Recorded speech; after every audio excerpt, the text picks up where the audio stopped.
Welcome once again to the Party of One podcast, the actual play RPG podcast for the gaming table is always set for two.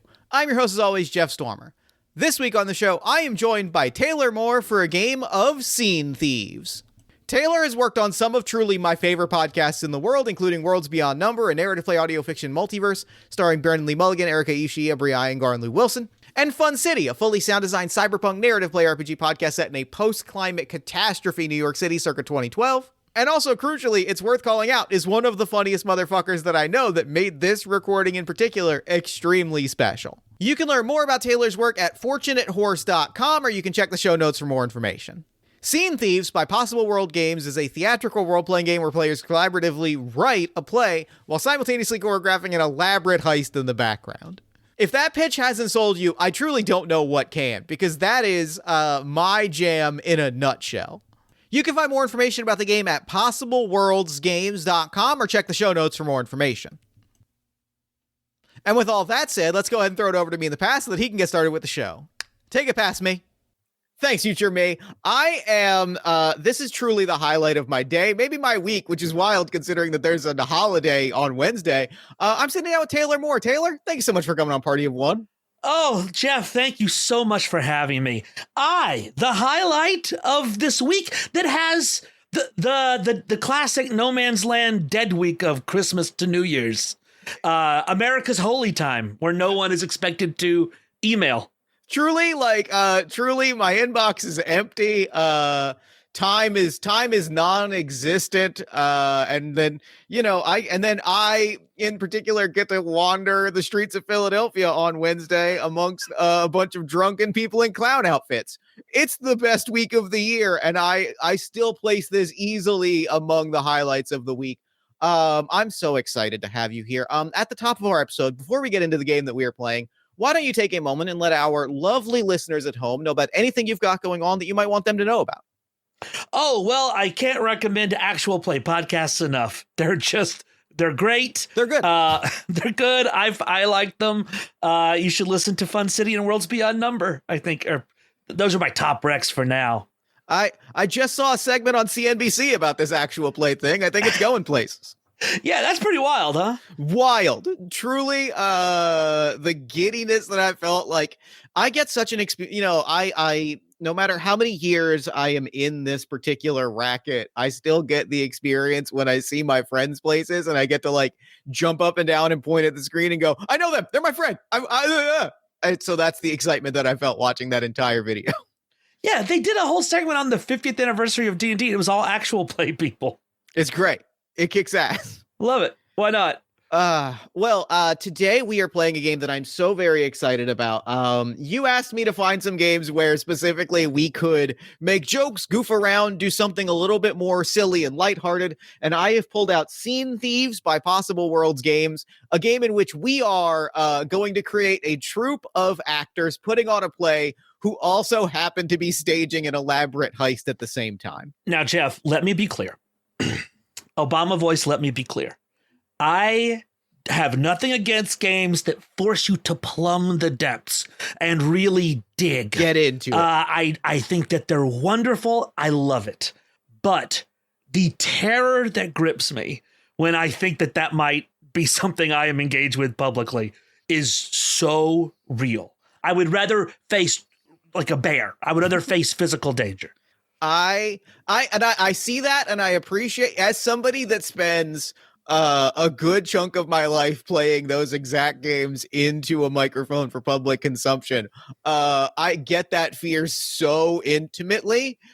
There truly is a moment, but I would say before I sit down to record, maybe a half to a third of Party of One episodes where I have to be like, it's going to be okay, Jeff, it's going to be okay. We're going to go to some weird emotional places and it's going to be fine. And like, I understand that fear intimately. And so like, honestly, the experience of just getting to kind of fuck around for an hour is, there's a relief. I can't tell you the relief I feel in my shoulders at this moment. Oh, that makes me so happy. I don't want to keep you from like the true calling of sort of, plumbing the depths of my trauma. I will say I have never heard an episode of your show that I thought was embarrassing or, anything like that. It's not like, oh, they're getting embarrassed. I don't want that to happen to me.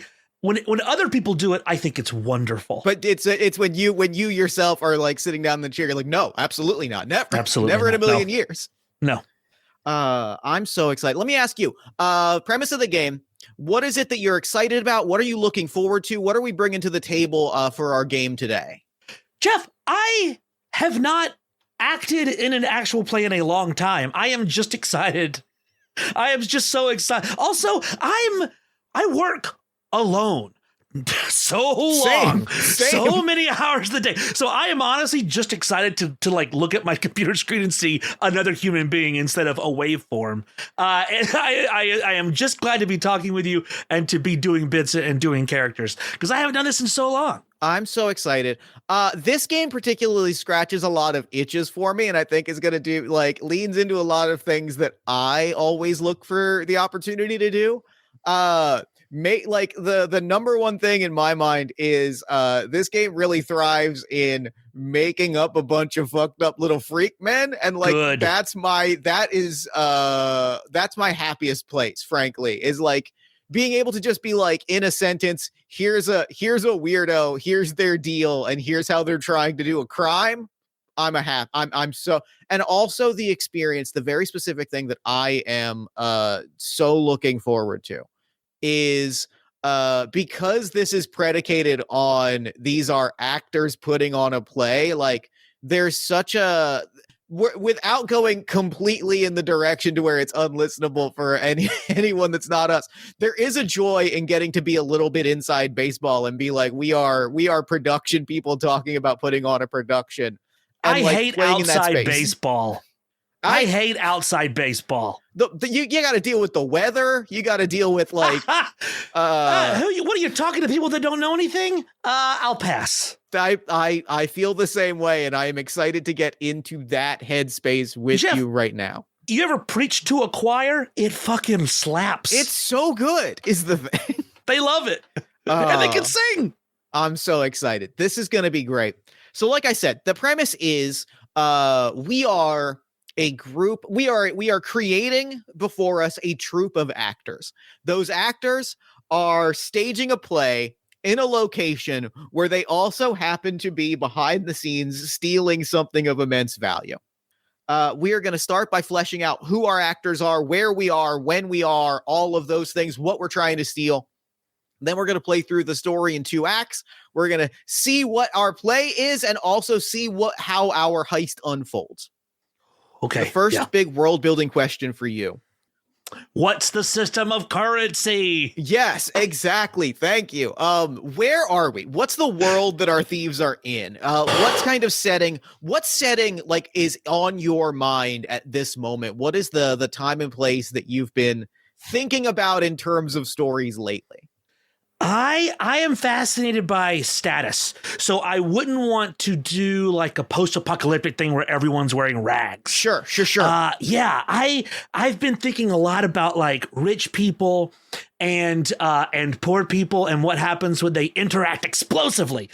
So, this sort of like not a fish out of water, but yeah. So I'm thinking of like some time or some world where there's very powerful rich people and then there's everybody else. Can I pitch you? This falls exactly in line with a very, very specific pitch that has been like on my mind all day. Oh, baby, hit me. In part because we're recording this in the week after Christmas. And so I have in the last week absorbed what is to me the normal amount, but to a lot of people is probably an alarming amount of Muppets media in the last week. Okay, sure. And where my head is at very specifically is I want to pitch that this is happening in a land where there is like extreme rich and like that clash is very present. I want to pitch that we are somewhere in the 70s, 80s, like New York. Like beautiful. Okay. It is. I originally was like, thinking about the Muppets in particular. They just have they always feel like the 70s. That Henson energy is always there. But I was like peak Reagan-esque 80s, where there is still that like hippie element, and like stealing something from a real Reaganite piece of shit feels very satisfying to me. Okay. Yes, I'm loving this. Yeah, okay. Yeah, things are rushing into my brain. I'm so excited. I'm feeling a lot of liberation fronts, a lot of Yeah. real estate developers. Yeah, A yeah, lot okay. of a lot of cocaine. I'm not gonna dive really into the cocaine, but it's cocaine time. It's it's the cocaine. It's the cocaine era. That's Yeah, really yeah. it's on everyone's mind. Heavy Sometimes very metal's literally. on the way. We're doing disco, or the Studio 54 is open. The lapels are wide. This A is young president named Jimmy Carter was teaching America how to turn off the thermostat. this is hitting really nicely, especially because the next question is like, how are theater troops treated? What's the vibe of our theater troop overall? Okay, go ahead. Yeah, shoot. Go ahead now, please. Oh, I think if we're talking like 70s, 80s, beginning of Reaganite, the Reagan-Thatcher Revolution, I think there's two essential. There's three kinds of theater troops. One is the classicists, the Shakespeare revival people. One is the like modern but still legible social cause theater, and the other is the like hippie freak out, Ken Casey, Merry Pranksters, experimental sort of drug head theater. Yeah. So I ask you, which of those three is our theater troupe? And also critically, relatedly, what are we what kind of vehicle are we driving in as we arrive in our location to stage a play that is also a heist? Oh gosh. Well, I don't think All right, okay. Yeah. So I think if we're in a Shakespeare troupe, that's very hard to improvise. Famously so. There's only like 7 people that can do it, and they're so specialized they have a improvised Shakespeare troupe. That is very intimidating to me to suddenly get up there and do a Shakespeare play. However, I'm into the classics revival. I'll do it. We could do some Medea, whatever. I feel the only one I don't want to do the hippie experimental shit, because I feel like it's just too trod ground. It's too trod ground. Yeah. I feel like the option that is really like floating to me, especially thinking of like going to see this in a play, and like crucially trying to catch the attention of someone that we need to be distracted long enough that we can rob them blind. Something about like that kind of like classical cause based. I'm almost envisioning a very Arthur Miller, Norman Lear, like Edward Death Albee. of a Salesman. Yes. Like modern drama style. Like it is a black box that we put a couch on and we go, that's the setup. The set is a couch in a black room. Yeah, I love that. It's modern. We're not doing like a freak out where we just hold up a mirror and say, we're looking at you. Like, we're the audience. You're the performers. If you think about it, I don't want, not that. Yeah, I like that very much. Like, we're going to take apart society in a way that is still palatable as theater. That's great. Okay, good. Crucial. So now we get into the good question. What are we trying to steal here? Oh, boy. Okay, do we want to make something up whole cloth, or do we want to go with something like era location specific? I could go either way. I feel like a little bit of era location specific is good, even if we're making something up. Like something like relevant, something that has that energy feels right to me. Huh. What's the most 70s, 80s thing that we could think of stealing? All right, I'm trying to think of like very valuable things in New York at that time, and New York is full of extremely valuable historical artifacts.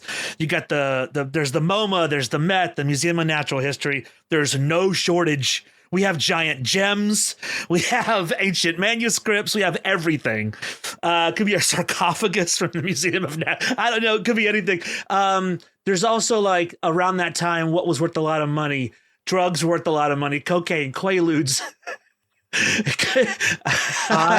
Anything.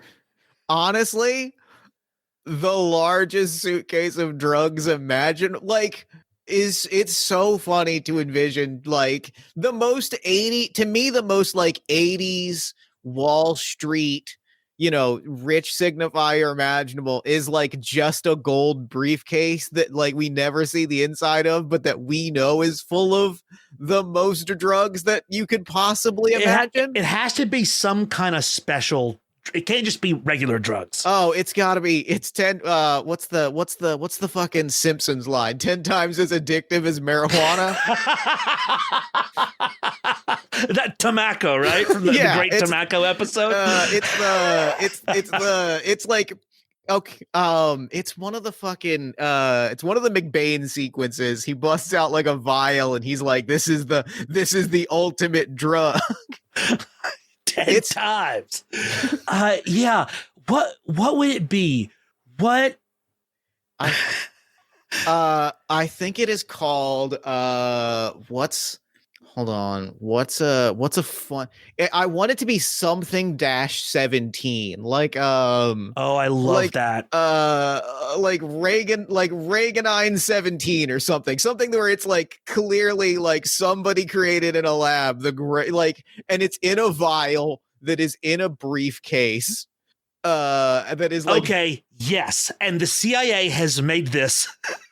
Yep. The CIA has made this new drug, which is called Gipper 17. Gipper 17. Gipper 17 is so fucking good. But they have to have made it for a reason. What is the point of Gippers? And we might not ever even open this briefcase, but like, what do you think makes Gipper 17 special? Gipper 17 is special. Gipper 17 was created. Because it would this is the time when the CIA was up to the most horrific acts in South America, the Middle East, and about to unleash the crack epidemic on America inner city. So like they actually did this shit. My brain immediately went to like full on like MK Ultra, like this was mind control shit, or like this was psychic shit. That they just were like, oh no, actually this is just the most hallucinogenic thing that has ever existed.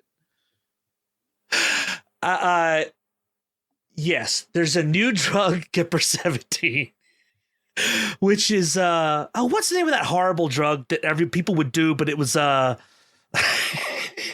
it did was make you insane and violent. Angel dust, PCP. Yeah. So yeah. Okay. All right. Yes. Okay. So this is a new. This is a new superpowered PCP. Yeah. This was created as part of their Scanners program, which was launched after the movie Scanners came out because they looked at the movie Scanners and said, that's a great idea. We think that we would like to do that. This was their attempt at recreating Scanners from Scanners. This is the drug. Yes, it's the CIA's drug that makes Scanners. There it is. Now, given that I'm sure a lot of your audience is under the age of 40, should we describe to them what Scanners is? No, I think we're good. Okay, great. Yeah. You know what? Okay. Listen, hey everybody, listeners, we've had a lot of fun here today. You should go to your local library and rent the DVD of Scanners. Check it out. Walk up to the first person you see. I don't care if they work there, and just shout Scanners. They'll know. Well, they might point you towards a scanner, but like after a couple tries, I think they'll figure it out. They probably keep Scanners by the scanner. I got to assume that feels right. Cut down on time. Yeah. Okay, great. So we've got a drug. We got the drug that makes you a scanner from Scanners. Yep. We're trying to steal that. We'll figure out why we're trying Jeff, to steal that. this is great because that changes the whole tone. Now we are firmly in a David Cronenberg. Yep. We are firmly in Cronenberg territory. Oh, that's great. We've all got that answers to me the question of like what we're driving in, because it's a busted old van. We're all in black trench coats. We're rolling up. We're gonna steal Gipper 17. All of this is great. Okay. Yes. We want Gipper 17 because they're gonna make Scanners that work for the CIA. Under the new President Reagan, and we are and we want to give it to the people. Yeah. To what? To the people. To the people. Everyone has a right to be a scanner if they want to be. If you want weird telekinetic brain exploding powers, we don't want that to be locked away. No. Okay, great. Where are we staging this play? Where is Gipper 17 kept that we are staging this play and breaking into? And or where are we like nearby to break into the holding space for Gipper 17? Well, the great thing about New York is there's a million buildings all next to each other. Yeah. So it could always be next door. Next door is great.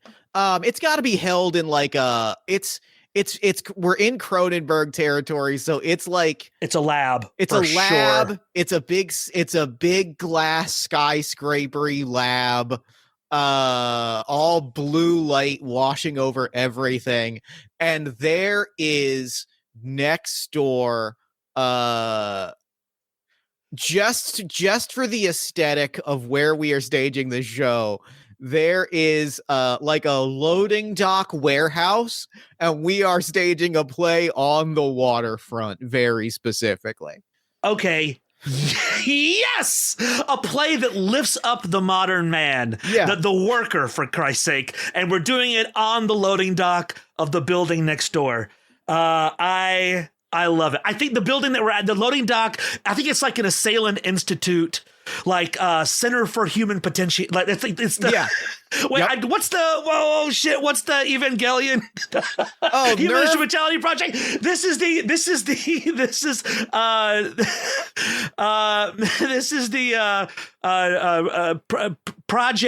project for Project All Mankind Potentiality. There, yep. PAMP. This is the PAMP building. And it's a very excellent institute. There's a lot of dark and quiet rooms. There's a lot of people in robes. A lot of strange, interesting people are trying things out with vests and jackets all the time. Yeah. And we're on the loading dock. We're on the loading dock next door. We're doing a play. Real quick, what is the name of the play and what is the dramatic question that the play is answering? Is all fair in love and war? What are the other examples in the book? What makes a family? Can you escape fate? What's the question that we purport to be answering with our play? I want to go with like, can some like real 70s, can someone forgive? Can someone forgive? And what's the name of a play that is about can someone forgive? It can't just be forgiveness. It's got to be forgiveness about a particular social ill. Like these people think that they are subtle and they are not. Yes. I was going to say it's about forgiving people for abandoning the hippie, like tying into the we're not the hippie breakout troop, but it's about abandoning the hippie dream. Yeah. For selling out. Can you forgive a sell? Oh, perfect. Great. Can someone forgive a sellout? And it's called Woodstock is Over. It's not subtle. It's peak, not subtle. It's called Woodstock is Over. Can you forgive a sellout? Like it is. That's there.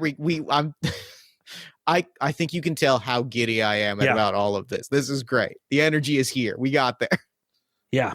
Okay. And we're the 2020 hindsight players. Subtlety? Never heard of her. Jeff, I love that very much.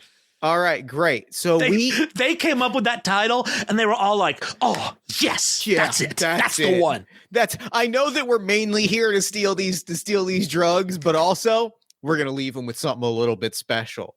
All right, so in this world, so we are thieves, we are not actors who are also stealing this thing. We are thieves who are pretending to be actors who are, in this case, also pretending to be characters in a play, right? Let me ask. I think that we could take it either way, especially because I was just reading about in the 70s, 80s, Wayne Knight and Margot Martindale running a private detective agency. Like, we could be actors who have decided to launch this heist. We could be thieves who are pretending to be actors. What's the vibe that is the funniest or most interesting to you? Oh my gosh. This is bad audio, but I need to think for a second. That's what editing is for. I think given the material of the play, I think we're bad actors. I think that we are bad actors who have decided to become direct action activists. We're like, the play is good, art is great, but art's not enough. We have to use it to do something else. I love that angle so much, especially saying explicitly up front, these are not good. Like, these are not good actors who decided to make a difference. Like, there is an undercurrent here of, I think, throughout the troop that we're going to make in a scene by scene basis, like, there is an undercurrent of, are you actually here because you decided you need direct action, or is this just another way for you to get an in because you haven't been getting callbacks? Both, right? It's always both a little bit. Okay, phenomenal. Now we get to like flesh out the experience of the play. We're pulling up on this loading dock. We open up the van. We all roll out in our trench coats and our vests and our newsboy caps. Where we're setting up the set. We see boxes coming out of this, and you and I are both going to make 4 props. Props are items that will come up on stage as part of the play. They are also items that will serve the double purpose of helping us accomplish our heist backstage. As we flesh I will have you. We'll take a moment, listener. You won't hear any of this because this will be edited out. We'll take a moment. Write down 4 props, and then send them to me in the Video Ninja chat. I'm going to write them down, and I'm going to assign them to a number generator that will pull out on a case by case basis. Okay, and these props should serve narrative purpose in the play, and also somehow they're helping us with the. Yeah. Okay. Examples in the book are scary masks, trapdoors, hot tea, a volunteer from the audience, llamas, flowers, dry ice, a live orchestra. So it can be whatever you want it to be, as elaborate, silly, or serious as you want it to be. But we're going to use it in play both on stage and off stage. Okay. Did they write this play? Like, we for sure wrote this play. We for sure wrote the play. Okay, all right, yeah. And so they would write these props into the show, knowing that they need a reason to have these things. Yeah, that's okay. explicitly the deal is that we have written these down. We have written these props into the play so that we can hand them off stage and use them in the heist. All right, so we have each written down our 4 props, and I'm looking at the list in front of us. I can't wait for you to hear some of the props that I have written. I will also say, just to tone set, I did remove one of my props and to ground you on where I have been at in my head. I did remove the prop, a giant inflatable pig. I decided not to go that route and went a different route that I think is going to add a real different energy to the game that I'm so excited about. When did Pink Floyd Animals come out? 1977. Yeah, so that would have been around. Perfect. But I respect your decision. So now we get into the actual scene, how this is going to work. We now start at Act 1 of our play. We have we're each going to take a turn. On our turn, we will describe 2 scenes. One of someone on stage playing out a moment of the play. The other of someone off stage doing something related to the heist. Each of these will be tied to a prop that we're going to pull out of a hat, or more accurately, that I'm going to roll a dice and assign to a number. We'll describe how one of our troop members is using that prop on stage, how someone else is using that prop off stage. We'll flip a coin. We'll describe an obstacle that they're facing, and then the coin flip for each scene will tell us whether or not things go the way that they want it to on stage or off. I'll go ahead and do the first round. Let's see. I'm going to roll my 8-sided dice. Great. Good. A very good first prop. We begin with a parachute. And I'm going to start by introducing this is and I'm just going to slap down as we create characters. I'm just going to slap them down on little index cards. This is Chaz McSynth. Chaz is the orchestra, or not the orchestra director. I think Chaz describes himself as the orchestra director. I don't think that there's an orchestra here, but Chaz describes himself as the orchestra director. And I'm setting a scene on stage very specifically that uses the parachute. Does an elaborate elementary school, like the opening number. This is this is a musical now. Just roll with it. Chaz has dictated that the opening number the big prop is that their parachute is in the middle of the stage, and we're doing a lot of elementary school raising and dropping of the parachute. Yes. And I think it's go ahead, please. Oh wait, am I allowed to like pitch stuff? Yeah, please. While you're doing this, all the time, always. I think it's a family. It's a family doing it. Yeah, that's great.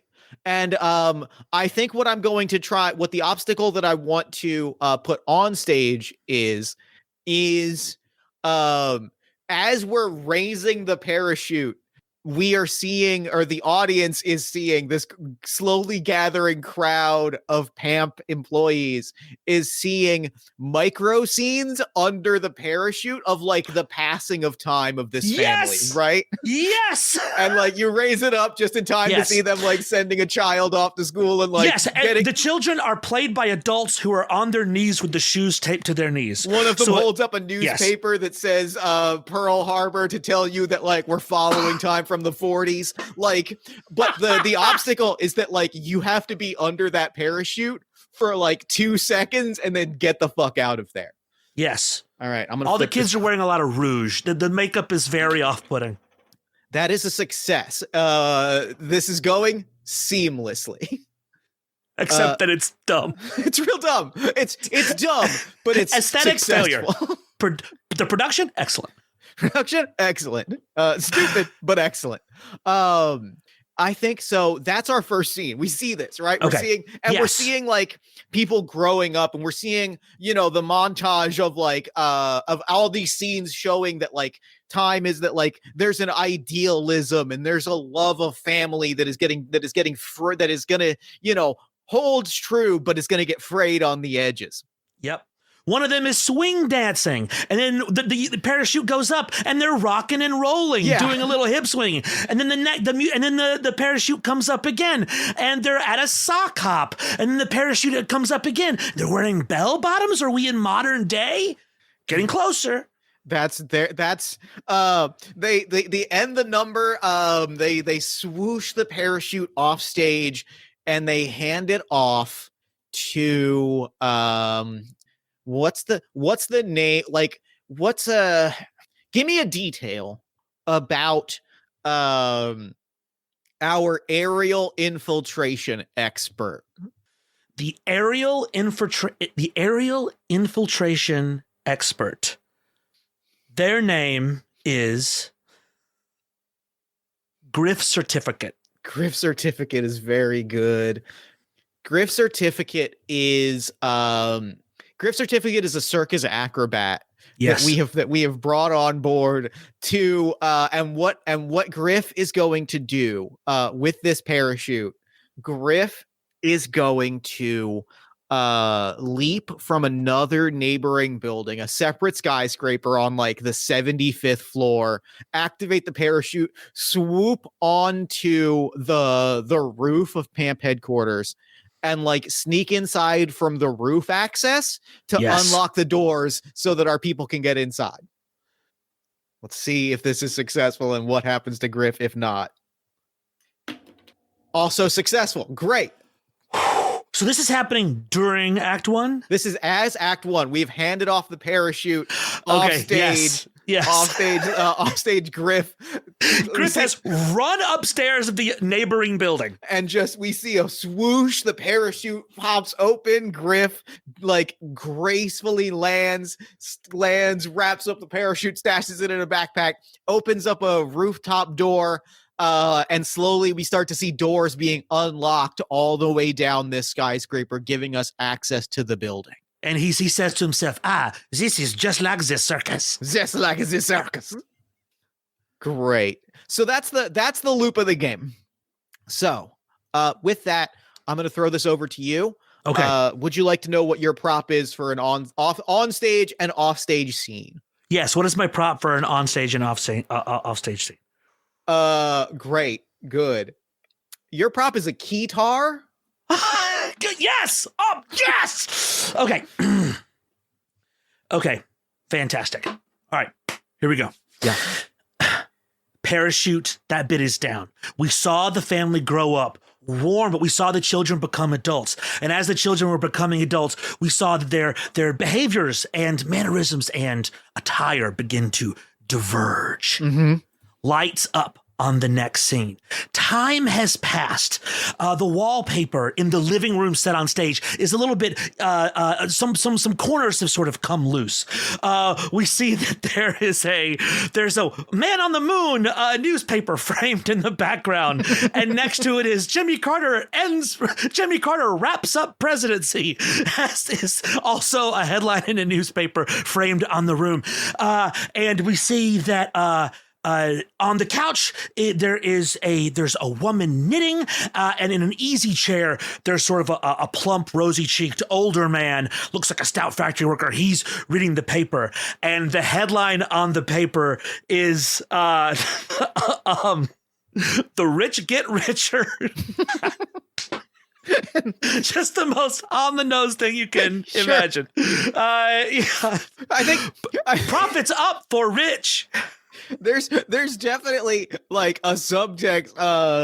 I need you and the listener to really be understanding that, like, constantly through the entire play, even if we're not mentioning it, actors are like looking at the audience really wide-eyed, like, yes, yeah, to make sure they get it. And in through the door comes one of the adult sons of the family. This character's name is going to be Dennis. And Dennis comes in, and he's wearing clothes we've never seen before. He's wearing a very wide lapel black business suit with a very skinny tie. And around his neck, he's wearing a keytar. Great. Yep. Good.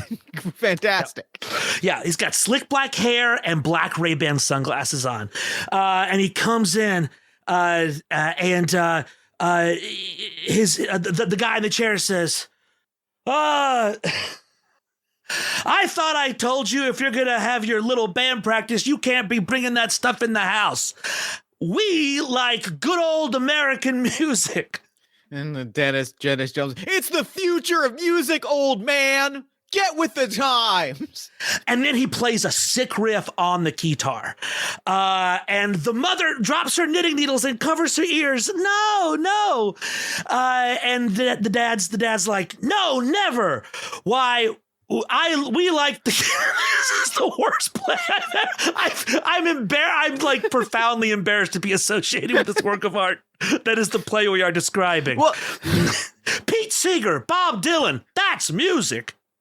Can I propose an obstacle? Oh, please. I think the obstacle is we see in the audience these PAMP employees who are starting to get together. And the actors on stage, Dennis needs to avoid. The only way that I can describe it, the obstacle here is that Dennis is in danger of Rick and Mortying this character to the crowd and creating somebody that the crowd relates to. And so, like, Dennis needs to find a way to, like, heel turn this character to a point where the crowd is like, oh, this is a bad guy. Yeah, okay, all right. Dennis says, hey, look, Mom, Dad. He holds up the keytar to like show it to like the world and the audience.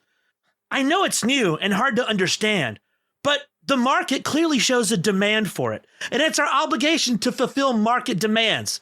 And that's the only obligation we have. Looking directly at the audience. Give me a coin flip. Heads, this is successful. Tails, it is not. All right. Heads. Great. The crowd goes, ooh, boo. Boom. Wait, do we think the crowd is like amenable to this?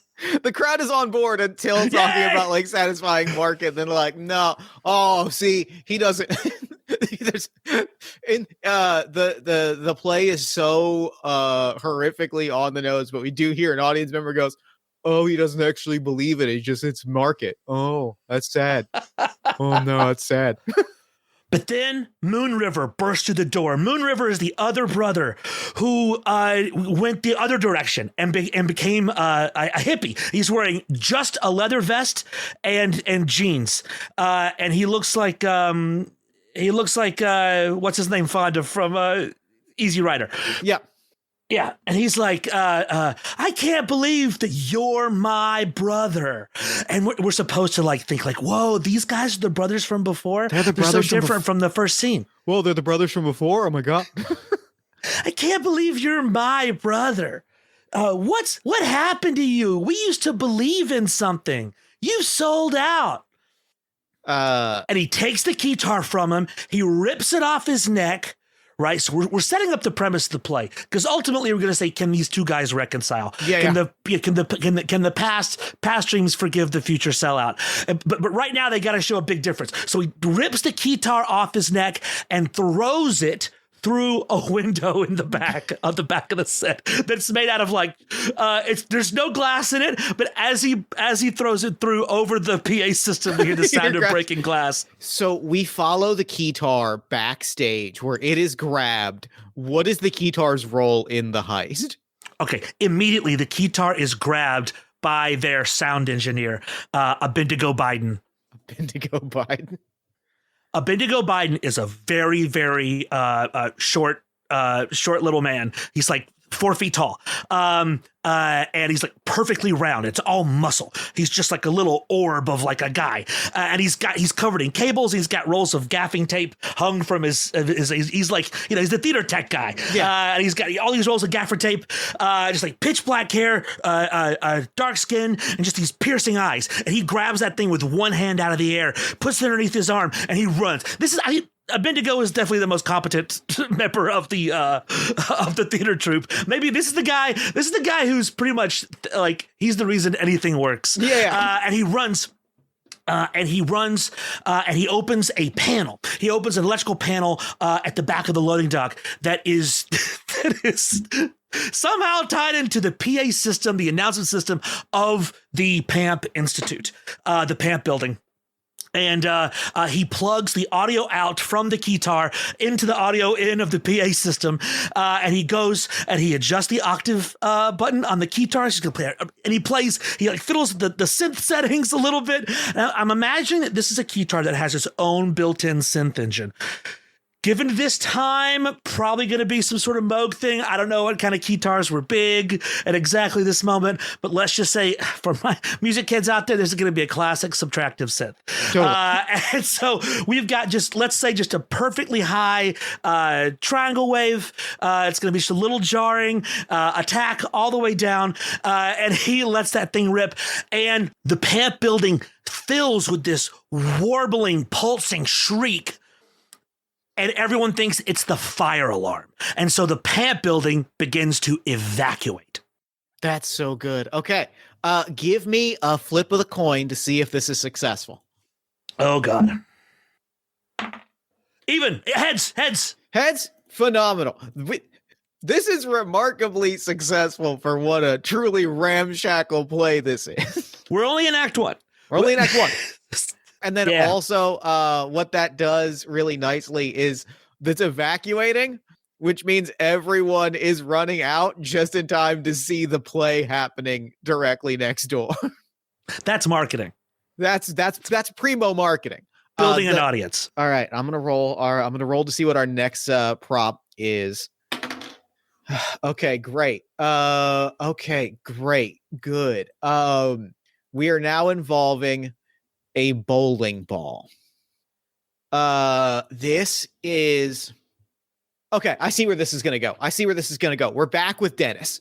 Dennis has stormed out. Everyone is fleeing the building, which means that Griff's certificate can move freely. It also means that everyone is flooding just in time to catch the next scene of the play. Dennis is with his friends.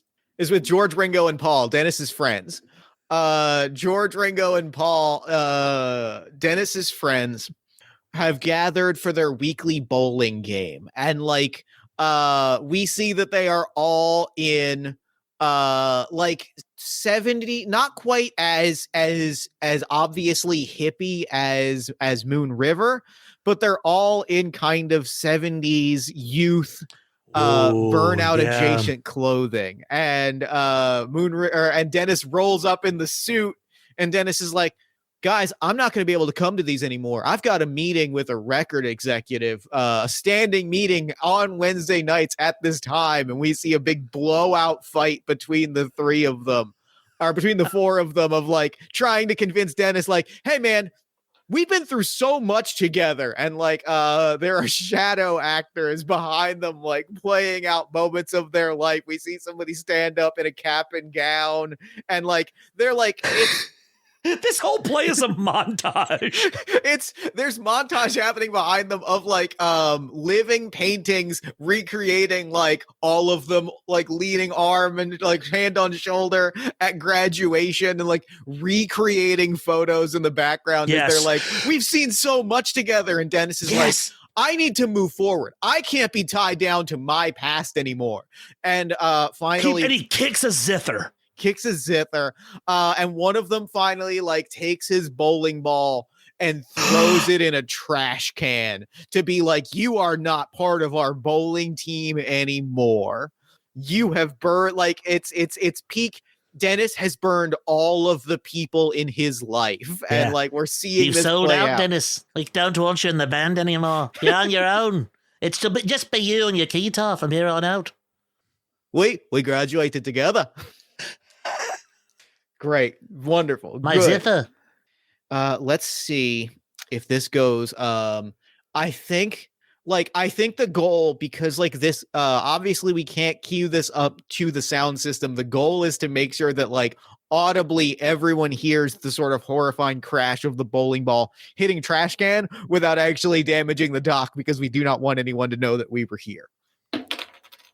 That is also a success. We are crushing it. Whoa. The audience hears this big like kaboom, and like there's a collective gasp. I think a lot of the people that are like leaving the skyscraper hear that big crash. It's perfectly timed with the fire alarm, so that like people are going outside looking over, and then suddenly they're seeing this big moment, and they're watching Dennis, tears in his eyes, swear off his friends, storm off for his meeting with the record executive.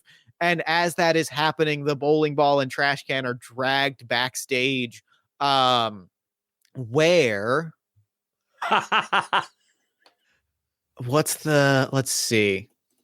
This is Sergeant Alcatraz, old ex-military, has collected the bowling ball, and like a door is opened by Griff Certificate. Sergeant Alcatraz moves his way in, doing the sergeant rock, the army vest, the helmet, no sleeves, no shirt, full chest tattoo, carrying the bowling ball, is snuck onto a catwalk by Griff Certificate, where there is like a collection of TVs that was watched over by security. We cut to the security guard outside, and it's the guy earlier who was saying like, oh no, he doesn't really want to do it, he's sad. Oh, he's leaving his friends behind. That's really heartbreaking. And Sergeant Alcatraz is going to drop this bowling ball with elite military precision onto these TVs, rendering PAMP security unable to track their movements now or in the future, because they won't have the TVs to watch the tapes. Amazing. So we got a man on the inside who entered from the ceiling. Yeah. The building is being evacuated due to a false fire alarm, and now the security system has been disabled. Or it would be, except that I rolled a failure. Jeff! Which means, oh, I know what it means. The fire alarms have already been activated, but once the TVs start exploding, now the sprinklers are going. And so now it is like, there is water everywhere. The building is like now it is, and I think like, there's water, there's things. And when the sprinklers go off, that's when we flash to elsewhere in the city. Like the fire department and emergency services have been alerted to like there is a massive structural crisis happening at the PAMP building, so suddenly there's a real ticking clock, because the feds are gonna be here. The fuzz is on its way. All the characters on stage start talking much faster. They're suddenly double speeding the rest Yeah. of the play. I don't think what you're doing is real music. I think you sold out our values. Great. Your next prop is, this will be the final prop of Act 1 before we go into Act 2. I know what I want it to be so badly. I'm gonna roll this dice, and It's atrocious to have to pull these props at random. okay, you know what? It's not the one that I was thinking, but I'm very happy to know that the final prop to Act 1 is in fact a full suite of puppets. A full suite of puppets? Yeah. Incredible. Okay. Yes. They would go into puppets now. This is the point in the play where the puppets are coming out. Let's be real. The stage is dark, but there's a dozen spotlights, and the spotlights illuminate seats around a big conference table. And the conference table is made in this cool way where it's sort of foreshortened, so it looks much larger than it is, with the part near the audience appearing smaller. It's a really cool, like, onstage visual effect. And in each of the seats around the conference table is a different man in a suit. And they're all marionette puppets. And above each of these puppets is there's a person dressed like Ronald Reagan. There's a person dressed like Lee Iacocca. There's a person dressed like Donald Trump. Also relevant then, for the record. There's another person dressed like Margaret Thatcher. And there's another person dressed like, so who would it be? Walter Cronkite? I don't know. Give me some. Henry Kissinger is there. Yes, Henry Kissinger. Thank you. There's a Henry Kissinger there, and there's a Nixon there. Yeah. And they're all moving these puppets. And there's a sign behind them that's like Yuppie Records Incorporated. Yuppie. Again, they unfurl the sign. Big look to the audience. Mm-hmm. Yep. And all the furniture is like glass and white, and there's a lot of like neon zigzag signs on the wall, and the floor is like black and white, big tile checkered. And in walks Dennis, and all the other actors are playing, like, you know, Nixon and Thatcher and Reagan and all those guys. The mailbox was Haldeman. Yep. Sorry, one of my favorite 30 Rock jokes. Edit that out. And Dennis walks in, and then all the puppets begin singing a temptation song. This is the song where the big evil villain is trying to tempt the young hero into giving up their soul and coming with them and following the bad side.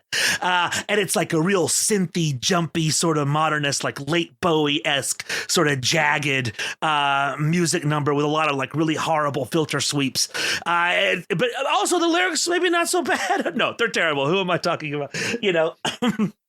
Your family is the way of the past. You know, it's like you can play a string guitar if you want to live in old times. Tomorrow is neon. Tomorrow is electric. Tomorrow you depend on us. We depend on you. Just shit like that, you know? Yeah.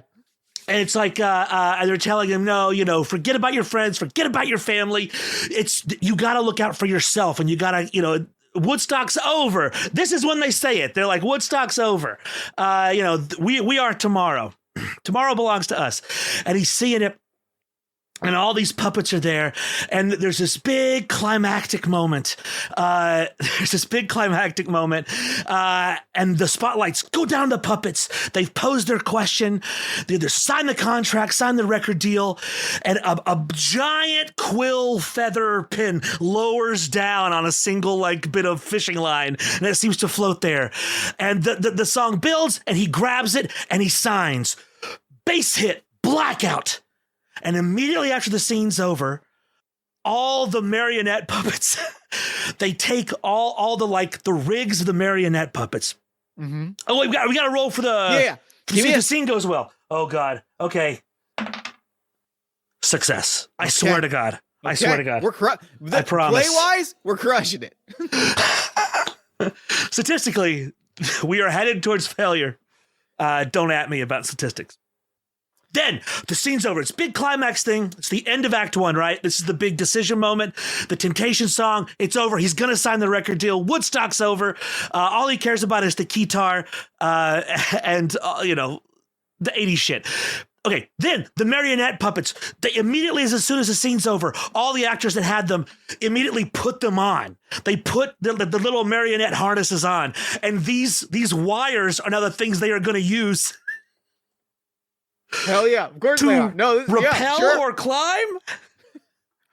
I am so happy right now. I need to take a second. Okay, great. The team is climbing the walls.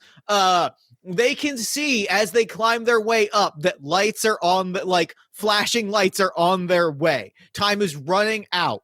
Give us the flip of the coin to confirm that they're able to climb the walls without issue. I think that they're using these giant marionette puppet harnesses to climb up, and then they're going to swing in, and they're waiting for a Griff certificate to be on the inside to open the window so they can get in.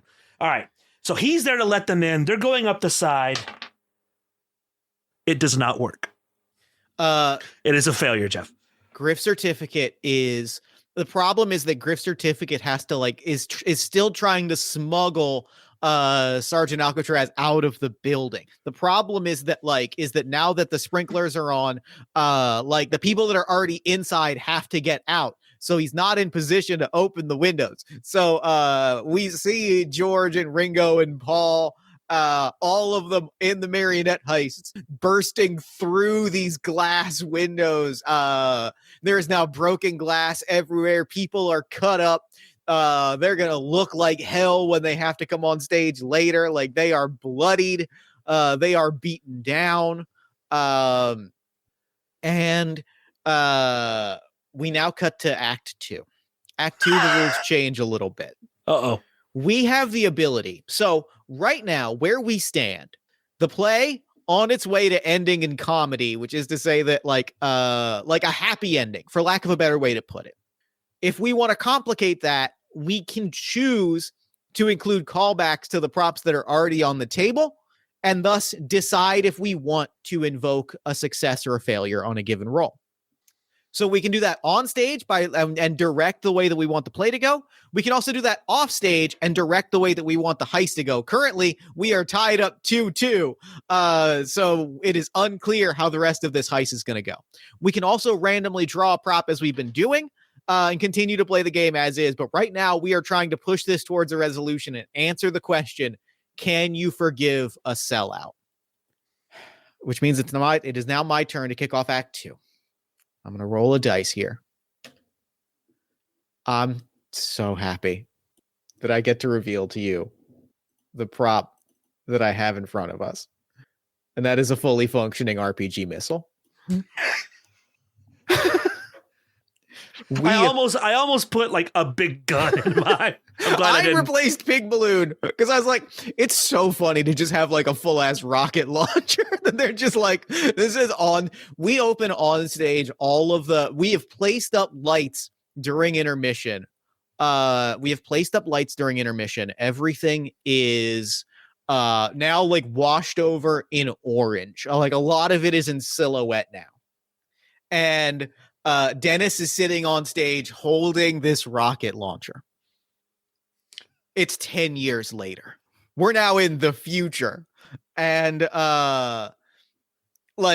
we get there's music happening around him. So much of this play is happening in montage. Truly an upsetting amount of montage. So much telling and not showing is unfolding. Yeah, a lot of telling. It is 10 years later.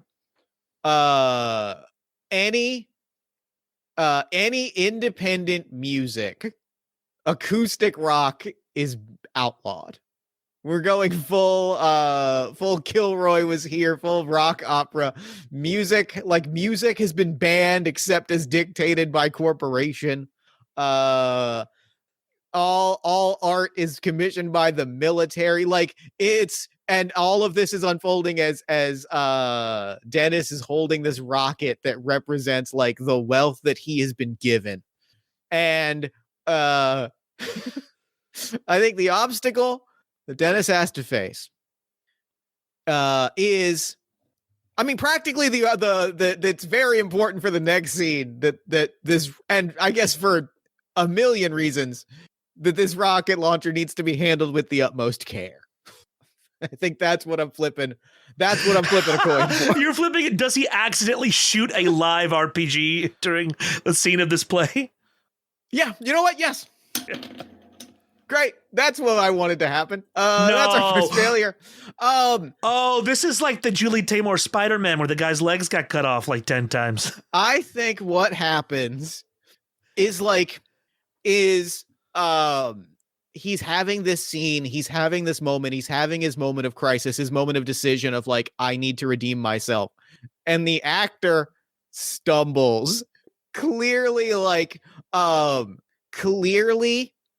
stumbles, squeezes his hand, and recognizes that he is now holding down the trigger. And if he releases his hand, the rocket will fire. Can't release his hand. And so what he has to do as he's about to hand off the rocket is he turns, there's this big giant is like a moment, like looks at the audience, looks at this, is sweating. Everyone backstage has recognized immediately what has happened. Turns towards the big sign that says Yuppie Records, releases it, giant explosion. Audience is mystified, hands off the rocket launcher backstage. Empty rocket launcher. Yeah. I gotta say, it's a really smart decision on Abendigo's part to buy the rocket launcher that fires when you release the trigger instead of when you. It's just that extra level of security saved countless lives. Extra level of safety. That's why Abengo's a professional. They should make all guns like that. Yes, you have to pull the trigger, but then you have to make another decision. Do I really want to do this? And then you release it. And then you release it. You know, it's called a safety for a reason. And that's what that is. Don't at us about guns. No.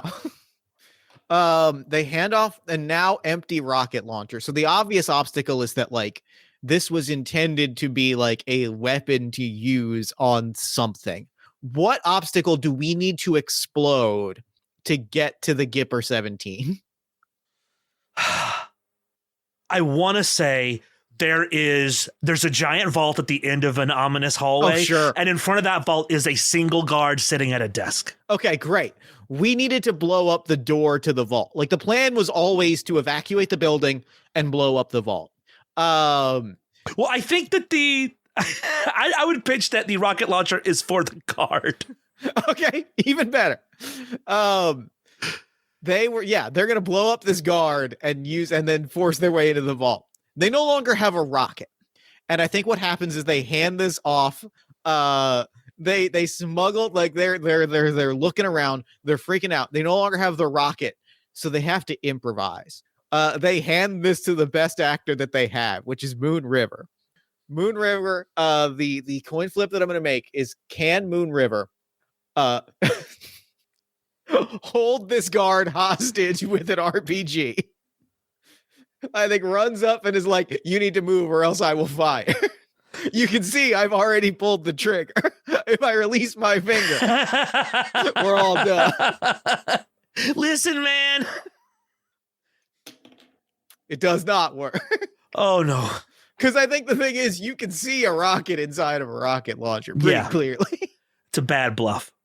So like there is now, as the play is unfolding, as I give you your next prop, so you have two options. You can either, you have the option for either of your two scenes because you can only use a callback once. So you will draw a prop and you can decide if you want to use it in both scenes or if you want to use it in one scene and make a callback in your other. And what's the price or reward for making a callback? If you make a callback, you get to decide, rather than flip a coin, you decide what that result is. So you can decide if it's a success or failure. Okay. So for the play, you can decide if you want to move the play towards tragedy or comedy. For the heist, you can decide if you want the heist to be successful or not. So I'm going to give you your prop. God, it seems like one of those decisions is extremely like of great import and the other not very much. Not very much for us, because I think that we already know where this play is going, and also we have had such extraordinary success that we have a very clear idea of where this play is going. Okay. All right. Let's do it. Your prop. Let's do random. Yeah. Your prop is pockets full of sand. Good Awesome. old-fashioned pocket sand. Perfect. This is great. I love this. Okay. So the first scene that you said, I think it was just him. He was monologuing to the audience. And then at the end, it's 10 years later, and it's 10 years in the future of what these people imagined the future would be. Yes. Yeah. So half of his face has been replaced with a synthesizer. Yep.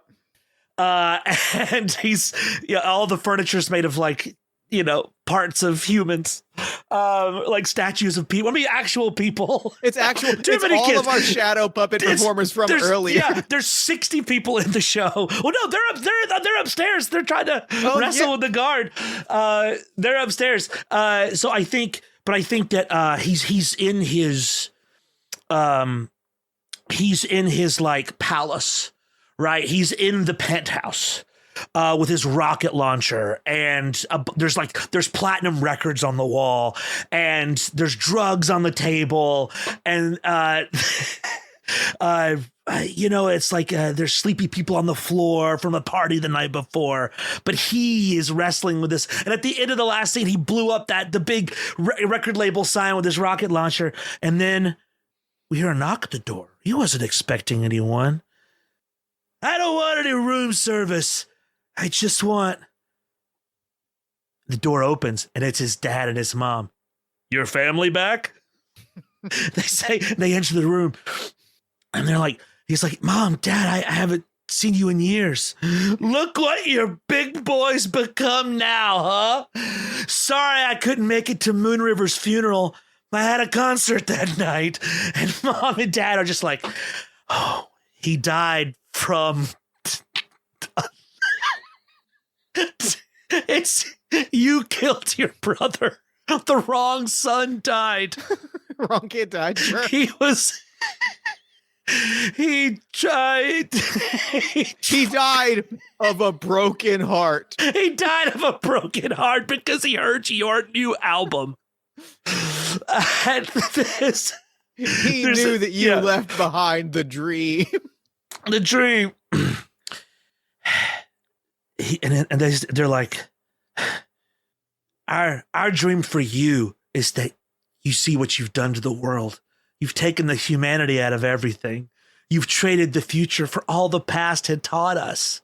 That's our wish for you. And the lights blink on and off and all this stuff. And when they come back up, there's just dust everywhere. The apartment's filthy. Everything's rotten and ruined, and the walls are disgusting. And the platinum records are merely brass records. And there's the furniture's all fucked up.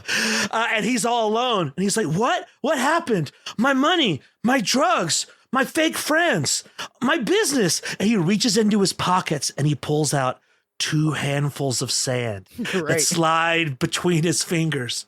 Everything I valued has merely turned to sand. There must be something left in this world that means something. Maybe Woodstock isn't over somewhere. Lights go down, and then he takes the handfuls of sand. And he runs up and he puts them in, because he's in the next scene. He can't be going anywhere. Yeah. And he hands the sand off to someone else who runs inside and throws the sand in the guard's face. Great. Give me a coin flip. Really bad backup plan. Give me a coin flipper on stage and a coin flip for off, or a coin flip for on stage. Yeah, on stage for sure. Failure. I failed on stage. The audience is like, is this a Christmas Carol now? What Yeah, exactly. They are not into this supernatural turn. It came out of nowhere in the second act. It should have been at the end of the first act. Instead, it is happening now. It makes no sense. Also the visual language of how the world has changed once his parents' wish became true was not clear and not well communicated. It's really getting muddy. You can tell that like the playwright is just like pulling tropes from some other places, like they're a sweaty improviser in a hot room. Crucially, the person muttering all of these things is the security guard who was watching the TVs earlier. This supernatural twist sort of like pivots the whole play in different directions. I liked it more when it was subtle. You know, when he said that he couldn't do the music because the market did. I appreciated the subtlety in the first act, really. The security guard is not an artist, or else he would know endings are hard. Yeah, he would understand that. But stand in the face. What's your place, security guard? Stand in the face works. So Moon River threatens the guard with an empty rocket launcher, and nobody buys it. And then Bendigo runs up behind him, stand in the face, and throws the sand in the guard's face, and it works. Great. Phenomenal. We've got 2 props left. On stage. 2. I'm looking at. Here's the thing. They're both your props that are left. So, like, you know what's still here. And they're both really funny for this exact moment. Great. Good. Okay. Great. A jackhammer. Phenomenal. I think what this involves on stage. I think, like, there is like, where this is the Moon River ducks behind. We see a Moon River duck behind Abedingo or Bendigo. We see Moon River duck behind Abedingo, run back on stage. We cut to jackhammer in hand. Dennis is chiseling at something. He's not actually using the jackhammer, which is again has to be the obstacle, is that they gave this man a live jackhammer. And suddenly he looks over his shoulder, and who is standing there but his brother, very much alive. Was it a dream earlier? Was it magic? We don't know. But his brother is standing over there muttering, building something. And Dennis says, trying to at least look over to the audience. Meaningful nod. You're not going to get anywhere with just one jackhammer. You're trying to build something too large for one man. Meaningful look to the audience.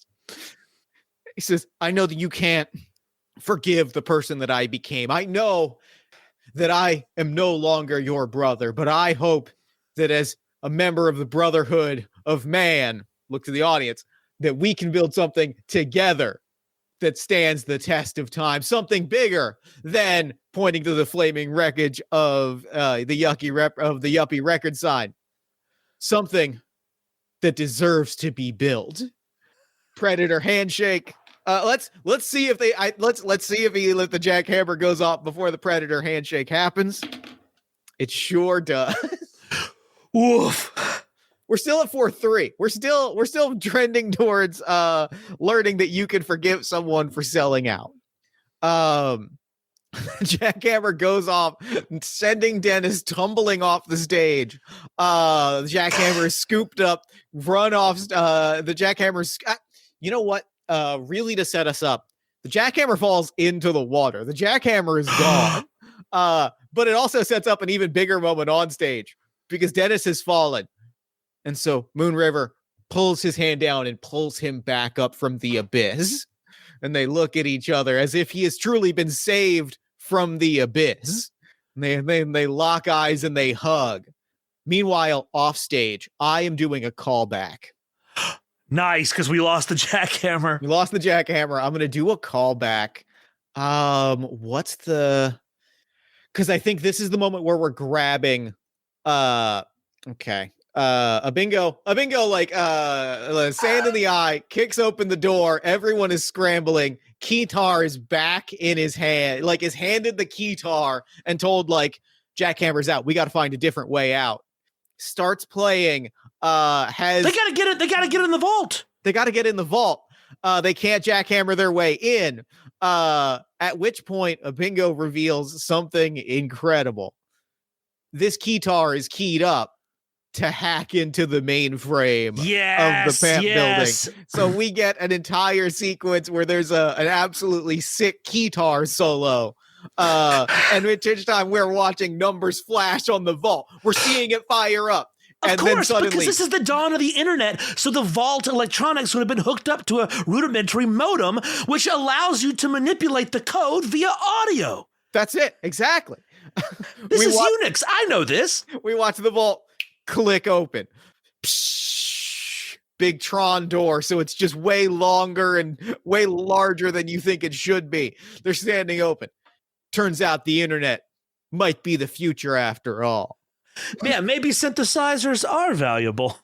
And they run their way in. I am declaring that is a success, which puts us at 4-3 success for the play and 4-3 success for the heist, which means we come to our last moment of action. Oh my God. Are the defining dice rolls going to be on my turn? Yeah. Oh, that sucks. But you've got a callback if you want to use one, if you want to use a parachute, a bowling ball, or the puppets to get them the Gipper and get them the hell out. Okay. All right. Okay. Your final prop. How does a bow and arrow factor into the end of our story? That's a great fucking question. Isn't it really? Yeah. Okay. Fuck yeah, baby. Here's how it goes. All right.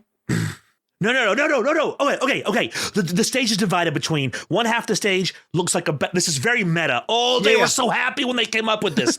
Half the stage looks like backstage, and the other half the stage looks like the front stage of like a concert hall, and they're backstage, and Moon River's like, man, I don't know if this can work. These sounds kind of like people that just don't see eye to eye. I don't think anybody's going to go for it. And Dennis is like, look,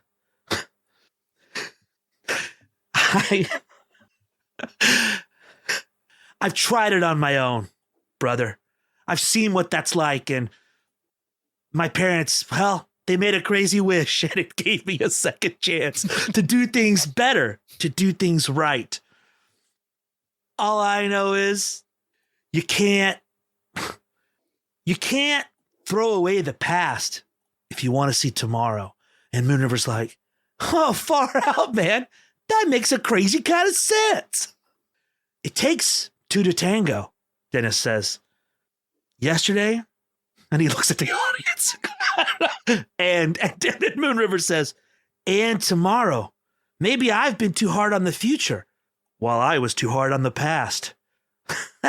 Yeah, it can work. And then we see, and Moon River brings out a zither that's been like taped up, and the audience, we hear murmurs in the audience because the zither was introduced as one of his friend's instruments, not one of Moon River's instruments earlier in the play. So it doesn't quite gel. It doesn't quite scan, but it's a zither that's been like repaired.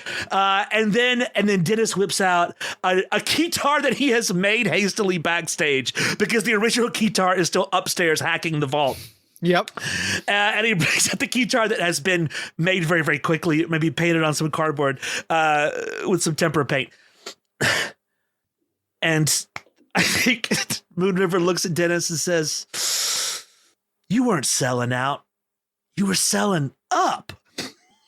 He says, Great. I forgive you, brother. Let's do it. And then they start moving in slow motion. And in slow motion, they walk out onto stage and we hear the audio projected of a crowd. And then one lone boo. And right as Dennis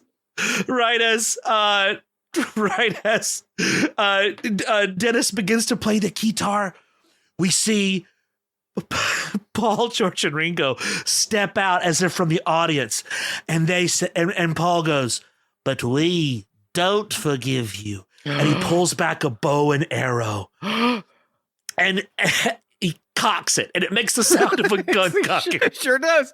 It sure does. And actually, this is kind of like the rocket launcher because you have to pull it back and then make another decision to release it. And he does. And it's a really cool effect where an arrow like pops out of Dennis's chest and he dies. He's killed, even though he was forgiven by his brother. My God. But Moon River bends over and picks up the guitar, and he begins playing as the crowd goes wild. Incredible. Lights. Give And me. he turns to the audience and says, forgiveness. It's far out, but it's also far in. Fuck. Give me a coin flip. Fuck, if this doesn't work, I'll never do theater again. It fails. Bad. So, okay. So as our final roll, the denouement for this moment is like, now we did, like, this tells us where the story ends. And I think that it ends exactly where you're describing. Like, he has this moment, and he says that. And I think that the closing beat is we see him playing the guitar and like having this moment. But then the lights like pan to George and Paul and Ringo. And like, in what they decided backstage was like a really deliberate homage to Ziggy Stardust that I don't think the PAMP employees pick up on. They all like, we see them like look at each other and reach for the bow and arrow as if to say like, you know, is Moon River next? And like, has hatred consumed his friends? Like, it's one of those notes of like, you know, you can do the work of forgiveness, but like, it is difficult and lonely work, and it may put your friends against you, or it's just an elaborate homage to Ziggy Stardust. And like, the crowd is like, all right, yeah, I guess I see that. All right, sure. Yeah, the audience is not happy with the downer ending. They have accidentally Joker Folie à Dude the audience, and everyone hates it and wishes they had not done it. Well, it's perfectly balanced, so I think it is divisive, which maybe is the best thing art can be. I get that. Yeah, you're right. So we had 4 successes and 4 failures. So yeah, it's divisive. Cool. Yeah, I dig it. It's like, there's definitely some people that think that like, this is experimental. You have to support this kind of work, even if it doesn't really hit with you 100% all the time. You know, it's the scene. It's bad. We should call it bad. Right. Yeah. And everybody else is just like, that fucking sucked. Why did we come out to a loading dock to watch this? Shouldn't we be at work, right? All right. How are they getting out of the building? Meanwhile. Now, again, you can flip a coin and use the bow and arrow, or make a callback and give us a guaranteed success. I'll tell you what I'm fucking doing. Tell us. As we pan over the crowd's divided and confused faces, the camera then like whip pans back around to the cast to show them taking their bow, blissfully unaware of the crowd's feeling, smiling, glad they did it, proud of their work. And we rocket up. We are quickly rocketing up the building until 4 stories from the top, we see the shattered windows where the group previously broke in. The camera rockets down the hallway, literally rockets down the hallway, past the blank rocket launcher, past a guard who's still like bleeding from the eyes. Blood is pouring from the guard's eyes. This is the only Cronenberg tone we got in the whole story, is that this guy's eyes are effed ew. Can I say a curse word? They're frigged up. This guard's eyes have been fricked up. But the vault door is wide open, and inside we see a single aluminum table in the middle of a large room full of we see polio vaccine 2 in a jar that just says polio vaccine 2, cure for oral herpes. Ska music is on one jar, and then on the table is a golden briefcase with a group of sweaty, stressed out actors around it. They open the latches, they open the briefcase, and there we see a small vial and a syringe, and the vial is labeled Gipper 17. They're panting. One of the actresses, the actress who played the mom, who we never talked about. Anyway, her name is Thea Lipa, and she's got beautiful feathered golden hair like Farrah Fawcett, and is wearing like a giant jacket with huge shearling lapels, and huge hoop earrings. And for some reason, she's chewing gum, and she also has very long nails. And she goes, oh my God, this is it. Scanners. We can be scanners. All of us scanners, scanning for everyone, scanning for the people. No time now, Abendigo says, slamming shut the briefcase. He grabs it. They gasp. The bow and arrow was supposed to be up here at this point. They were going to use the bow and arrow to shoot a rappelling line across the street to another building and then rappel across the street and then make their exit through that building. But no one brought... The actors are downstairs. They're too busy. They're a third encore? They're improvising another scene as an encore? Like, that's insane. Bad idea. We're getting suggestions from the audience for a place and an occupation. And then Sergeant Alcatraz says, don't worry, I always come with a backup plan. And then pulls from his pants leg, as I make a callback, like a magician pulling scars from a pocket, the parachute from the first act of the play. Just promise me. No, wait, hold on. Sergeant Alcatraz, I'm doing a second callback. I don't care. If the owners of this game want to come and fuck me up, I will physically fucking fight them. All right, put my address in the show notes. Done. He takes out the harnesses from the puppets, and he takes out the parachute, and he ties everyone else to the parachute, and they go back to the windows that have been broken out. But there's not enough harnesses for Sergeant Alcatraz. He wasn't in the show. There's only harnesses for the actor. He can't make it down. We begin to hear boots rushing from the other end of the hallway. The police and the firemen are rushing upstairs as we hear Sergeant Alcatraz says, just promise you'll scan one guy for me. And he pushes the cast out the window, turns around, pulls sand from his pockets, and stands ready to fight the NYFD, I guess. The brave stance to blind some innocent firemen that are rushing to a fire. And the rest of the cast sails to safety across the East River into Brooklyn. I think what we see is like a fire truck pulls up and then like 3 black Lincoln Town cars pull up in front just so we can get some real Cronenberg like Men in Black conspiracy vibes. Like yes. Flooding in. All of it goes perfectly. We get the success. The heist is successful. We make it out. Can I propose 2 very brief postscripts? Please, I love a postscript. The first postscript is we see Moon River. I think we see like we cut to the Oval Office where Ronald Reagan has just delivered a speech to the nation, and he turns around just in time to see Moon River, who just mutters, "This one's for a friend," and then we watch Ronald Reagan's head explode. Yes. Postscript 2, we cut to a different troop of people pulling up in a van. It is 5 years later. We see a different group of people pulling up in a van.